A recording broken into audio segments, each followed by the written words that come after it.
Коми создан региональный центр информационной безопасности детей и молодежи. Вопрос о безопасности подрастающего поколения в сети интернет прозвучал во время часа с министром образования, науки и молодежной политики Натальей Якимовой. Руководитель Минобра отметила, что контент из всемирной паутины представляет реальную угрозу для неокрепшей детской психики. И даже несмотря на фильтрацию получаемой информации во время занятий, проконтролировать детей вне уроков попросту невозможно.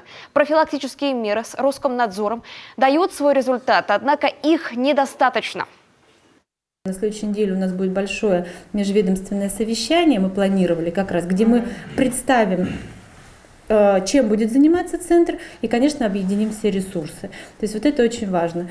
Мы закупили программное обеспечение, то есть это не дешевая история, но мы предусмотрели для этого деньги, потому что в ручном режиме это невозможно. Есть специальные сейчас программы, которые запускаются и отслеживают, то есть вот те риски, которые могут быть при заходе ребенка, при общении в соцсетях.